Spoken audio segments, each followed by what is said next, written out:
Kenapa kita harus sholat? Apakah sholat itu penting? Atau hanya sebuah kewajiban? Mari kita bahas.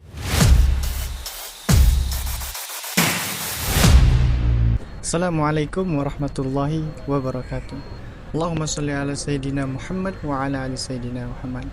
Apa kabar kawan-kawan semuanya? Semoga teman-teman di dalam lindungan Allah dan selalu diberikan kesehatan dan ketabahan dalam taat beribadah kepada Allah. Baik, di sini di konten ini kita akan membahas, pernahkah kita bertanya kenapa kita harus sholat? Mengapa kita harus sholat? Apakah sholat itu penting atau cuma sebuah kewajiban? Apakah benar sholat itu cuma sebuah kewajiban atau ada sesuatu yang kita butuhkan dari sholat itu? Maka di video yang pertama ini kita akan membahas 4 poin penting di dalam sholat. Kenapa kita harus sholat? Apakah sholat itu penting atau hanya sebuah kewajiban? Mari kita bahas. Pertama, sholat itu adalah perintah Allah yang diperintahkan langsung kepada baginda Nabi Muhammad SAW di peristiwa Isra dan Mi'raj. Nah, sebelum kita membahas tentang perintah, kita harus tahu dulu nih, yang memerintah kita ini siapa dan kenapa kita harus mengikuti perintah itu.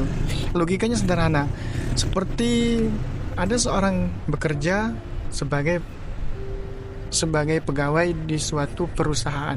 Nah, dan di setiap perusahaan itu pasti ada bos, ada direktur, bahkan ada orang yang paling tinggi derajatnya di perusahaan tersebut. Nah, kita anggap saja bos. Nah, ketika bos memerintahkan seorang pegawai untuk mengerjakan sesuatu, pegawainya otomatis langsung mengerjakannya tanpa berpikir apakah saya harus mengerjakan ini atau enggak. Kenapa pegawai itu langsung mengerjakannya? Karena simpel aja, karena dia tahu yang memerintahkan saya ini adalah bos. Yang memerintahkan saya ini adalah orang yang memiliki perusahaan ini. Nah, begitu juga dengan sholat. Sholat yang memerintahkan kita adalah Allah. Terus muncul lagi pertanyaan, Allah itu siapa? Jelas, Allah itu Tuhan kita. Mana buktinya kalau Allah itu Tuhan kita? Pertanyaan ini itu dijawab sama orang-orang Baduy. Orang-orang Baduy ini orang-orang yang hidup jauh dari perkampungan, kalau di Indonesia orang-orang Baduy ini adalah orang yang hidup di pedalaman. Sama ini bertanya kan, kenapa kalian sudah Islam ini? Emang kalian percaya Allah itu ada? Emang kalian percaya Tuhan itu ada? Emang kalian percaya Allah itu yang punya Tuhan semesta ini? Apa kata-kata orang-orang Baduy? Nah, ini menarik. Apa kata-kata orang Baduy? Aku meyakini adanya Allah, aku meyakini adanya Tuhan, aku belajar dari kotoran kambing. Dan aku percaya kotoran kambing ini tidak mungkin ada kecuali ada kambing sebelumnya di sini. Kotoran kambing saja aku percaya bahwa ada kambing yang datang, yang lewat di sini, apalagi dengan alam semesta ini. Alam semesta ini tidak mungkin ada dengan sendirinya, pasti ada yang mengadakan sebelum semuanya ada. Jika kita udah percaya bahwa Allah itu ada, otomatis kita percaya bahwa sholat ini adalah perintahnya Allah. Yang kedua, sholat memberimu kesehatan. Kenapa sholat bisa memberi kesehatan? Banyak penelitian mengatakan bahwasannya gerakan-gerakan di dalam sholat itu mempunyai manfaat terhadap tubuh kita, seperti di sujud.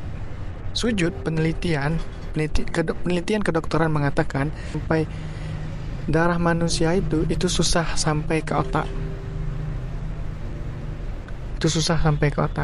Tapi di dalam sholat, ketika kita sujud, darah itu mengalir. Ketika sholatlah darah kita mengalir ke otak. Itu yang pertama. Yang kedua, di sholat ada wudhu, bersih-bersih. Sebelum dokter mengatakan cuci kaki, cuci tangan, sebelum itu segala macam, agama Islam udah mengajarkan bahwa bersih-bersih, wudhu, bersuci, bagaimana cara bersuci. Nah, di dalam sholat ada namanya wudhu, karena wudhu itu adalah syarat sahnya sholat. Kalau kita nggak ada wudhu, maka nggak sah sholat.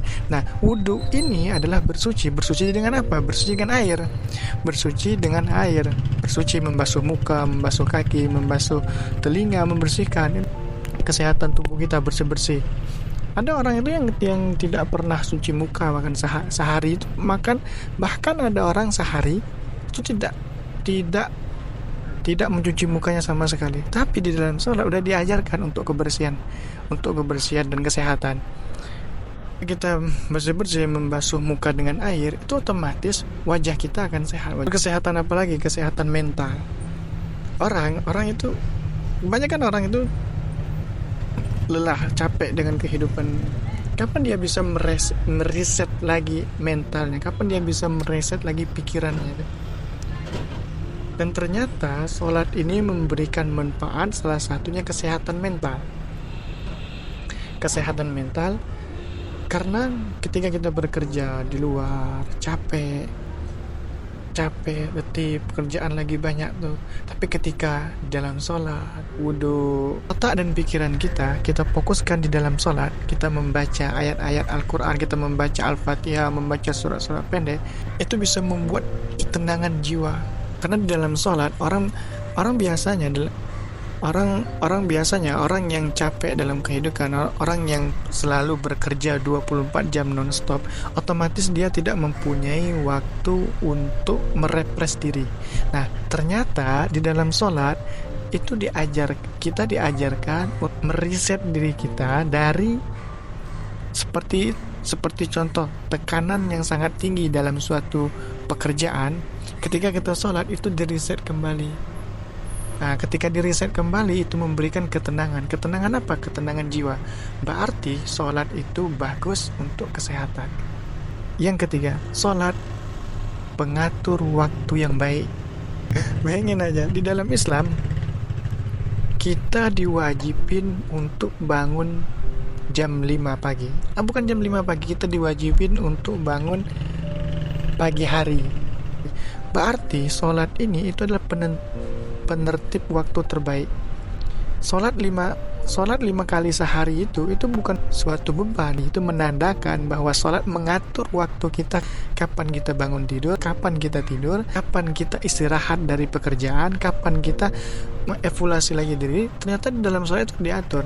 Ketika kita udah sholat, ya kita bisa memulai aktivitas kita, melakukan pekerjaan-pekerjaan yang positif seperti membaca buku, membaca Al-Quran, bahkan bisa untuk bersiap-siap untuk berangkat bekerja. Itu waktu yang terbaik itu ya waktu ketika kita mengatur sholat zuhur, itu menandakan untuk kita istirahat dari pekerjaan. Karena pekerjaan yang paling capek itu ya di waktu zuhur. Di dalam Islam diperintahkanlahnya sholat zuhur untuk istirahat sejenak. Sholat asar itu adalah waktu kita pulang dari bekerja. Sholat pagi kita memulai kehidupan. Sholat zuhur kita istirahat dari pekerjaan.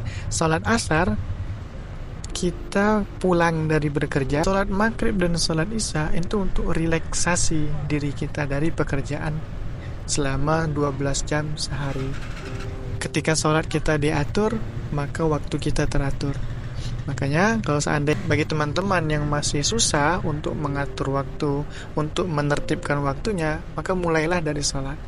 Karena di dalam Islam sudah diajarkan bahwa sholat 5 kali sehari itu bisa memberikan kita, bisa melatih kita untuk memanajemen waktu. Karena orang yang kaya, orang yang sukses, itu adalah orang yang bisa memanajemen waktu. Karena manajemen waktu, yang bisa mengatur waktunya. Karena nggak ada orang kaya di dunia ini kecuali mereka mengatur waktu sebaik-baik mungkin.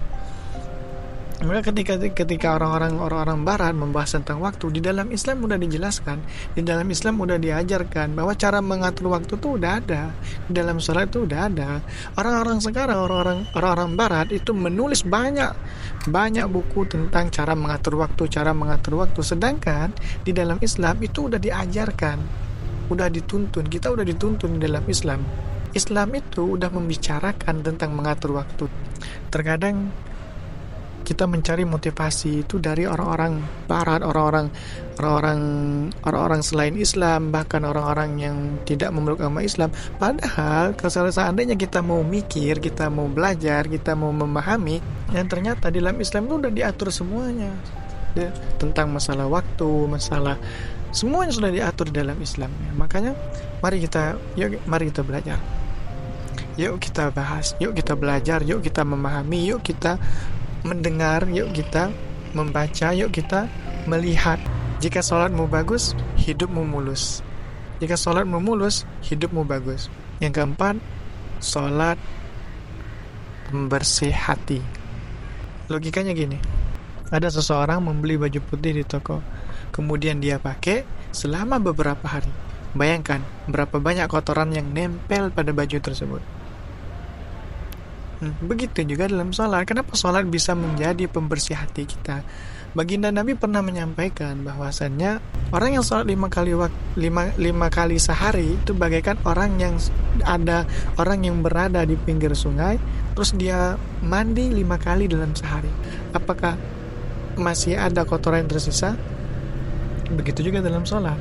Dan sholat, kenapa kita harus ibadah itu harus 5 kali sehari sih? Kenapa sih sholat itu harus 5 kali sehari? Karena sholat itu adalah pencuci, pembersih hati. Kenapa pembersih hati? Karena kita ini manusia ini, an-nisyan itu asal katanya dari nisyan, pelupa. Makanya Allah menjadikan sholat ini pengingat selalu kita terhubung kepada Allah dan membersihkan hati. Karena di dalam sholat orang bisa menangis, di dalam sholat orang bisa berdoa kepada Tuhannya, di dalam sholat orang bisa mengadu kepada Allah. Ketika semua orang tidak mau mendengarkan lagi curhatan kita, masih ada Allah. Allah mengajak kita, ayo sholat. Merasa diri kita ini kotor, diri kita ini penuh dosa, di sholat itu adalah pembersihan hati. Ditambah lagi dalam surah Al-Ankabut bahwasannya sholat itu mencegah dari perbuatan keji dan mungkar. Ketika kita sholat itu benteng untuk mencegah. Kita banyak melakukan maksiat, kita melakukan ini, tapi ketika dalam sholat Allah kepengen kita membersihkan hati kita membersihkan dosa-dosa kita, membersihkan hati, membersihkan pikiran. Perumpamaannya seperti yang telah saya sebutkan. Maka dari itu sholat bukan hanya suatu kewajiban, tetapi sholat adalah suatu kebutuhan. Yuk kita sholat. Jangan nunggu sempurna, jangan menunggu baik baru sholat.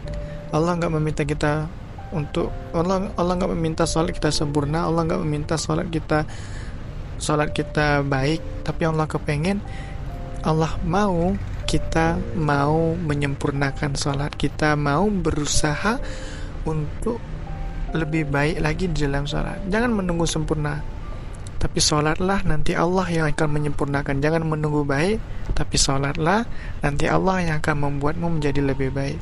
Maka dari itu teman-teman, yuk kita sholat. Karena sholat itu bukan hanya perintah agama, tapi juga bisa buat kesehatan badan dan mental, juga bisa berguna, juga bisa mengatur waktu kita sebaik-baik mungkin, dan juga bisa membersihkan hati kita, membersihkan pikiran kita. Maka dari itu, yuk teman-teman, mari kita sholat. Jika kalian suka sama video ini, jangan lupa like, share, and subscribe agar konten ini bisa berkembang dan memberikan manfaat kepada kita semua. Assalamualaikum warahmatullahi wabarakatuh.